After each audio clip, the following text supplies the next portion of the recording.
What kind of music is on your iPod? Everything from classic. Okay, my iPod has everything from classic rock, meditation music, reggae, hip hop, house, R&B. It just depends on what kind of mood I'm in. I'm a Gemini. Okay, so like, I'm listening to, Biddy McLean 1 second, Bob Marley 1 second. The next thing I'm listening to like DJ Tiesto, or like some house music, or then I'm listening to like AC/DC, and it's just like bam, bam, bam, bam. I'm the guy who's got like the CD in the changer in the car, or I got my iPod hooked up or whatever I'm listening to, and I'm changing the song like every 2 minutes. Yeah, I'm that guy. Sorry. Is there anything? Excuse me. Is there anything specific that gets you pumped up for competition? Sometimes in preparation for competition, I'm not listening to anything. I just have my earphones in, so no one's really talking to me. They think I'm listening to music. Sometimes I'm listening to, some pretty heavy hip hop. Sometimes I'm listening to something that's pretty chill and pretty mellow. And that's the beauty of short track, is that there's so many different races. The 500, I might listen to some house or some techno music before, or maybe some hard rock.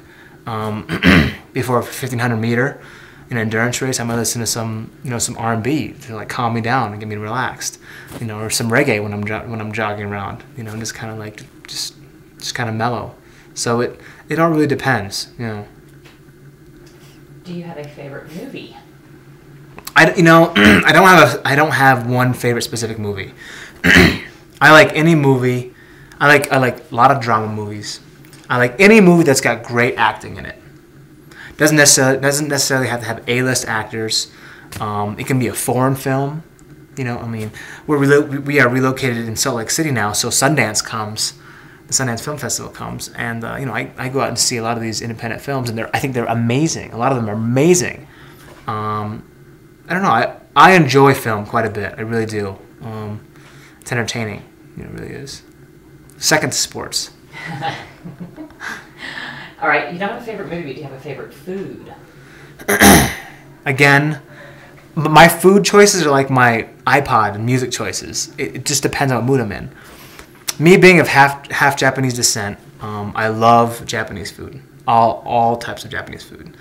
I love Asian food, Korean, Chinese, Vietnamese, Filipino food. Indian food. I don't know. I should go on that show with Andrew Zimmerman, Bizarre Foods, or what's the other guy's name? I forgot his name. Bourdain? Anthony Bourdain. Anthony? Yeah. Anthony Bourdain's No Reservations. That guy's got a great job, right? He just kind of goes around, he drinks, he's eating, and he goes to these beautiful places, some not so beautiful, but he just travels the world. And eats. Well, that's fantastic, Andrew Zimmerman's got kind of a funky job where he's got to eat some really weird stuff, which is cool, but I don't know. Bourdain kind of eats whatever he wants. You ever seen that show Man vs. Food, where he goes in and does the food challenges? Yeah, that guy's amazing. This guy's nuts. I don't know. Yeah, he's got to work out like a freak. Post and pre. He's not a big guy. He's not a little guy. Or he's got a ridiculous metabolism, or he just eats once a week for the show. So. He eats insane amounts. He does eat insane amounts. Good stuff. All right, almost done here. If you could have a superpower, what would it be? If I could have one superpower, what would it be? It's a toss-up. On one hand, I want to be, I'd like to be like a little selfish and say, I'd love to just fly. I think just like fly, like, well, I think I'm heading to London today, or I'm going to go to Japan. Taking the plane? No. Taking the old arms, just taking off. But I don't know. That might be a little weird. Might get a little cold. How would you prepare for that, right? And then you get there and you wouldn't have any clothes anyway. I guess you could bring credit cards. Anyway,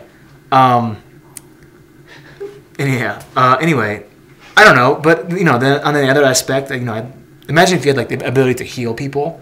And just, heal your family and friends and those who are hurt. That might be pretty overwhelming, too. That might be a little tricky. I don't know. You might not. Go back in time? Go to the future? No, I kind of like it where I'm at now. I don't know. I'm okay. I don't need a superpower. I really don't. That was great. That was very fun. Oh, that was awesome. I was trying not to laugh too hard. Okay, sort of in the same vein, but not as wacky. If you could have a day to do anything you wanted, anywhere in the world, what would it be? Ooh, one day? One day. If I had one day to do anything I wanted, anywhere in the world.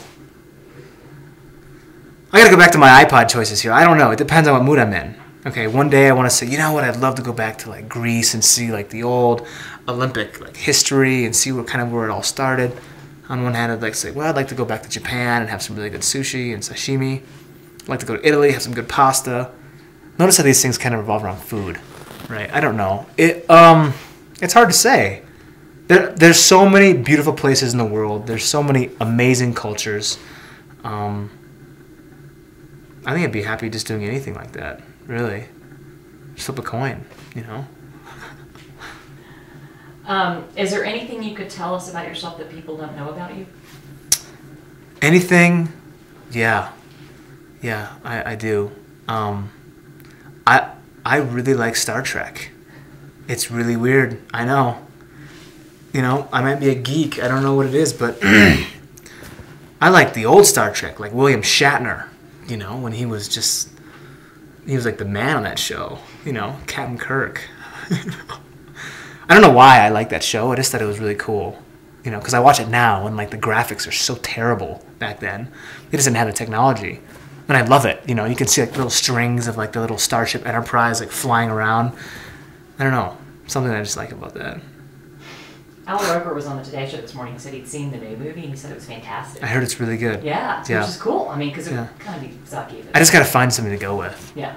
Well, yeah, we'll go with you. Okay, good. All right, one more question that's not on the list. How did you start wearing the bandana? I got asked that this morning. Well, and I asked again. Okay, so how did I start wearing the bandana? I do not know. What I remember was I was training. My hair had always kind of been longer. I'd cut it short a couple times, let it grow out. I'd shave it all off and just let it grow. I would just shave it all off and let it grow, like wouldn't cut it. So it just grow like all like different lengths. And I'd see my dad, you know, like a year later, and he'd be like, Paulo, what have you been doing? Living in the mountains. You look like a mountain man. And I'm like, well, actually, I am living in the mountains, Dad. I'm in Colorado Springs. There's mountains everywhere, you know? And so I needed something to almost tie my hair back. And then I just started, you know, I sweat a lot when I train. And it gets in my eyes, and the bandana kind of soaks up the sweat. And then I don't know, I started buying more and more and different colors, and now it's kind of become my thing. Yeah, so I rock the bandana.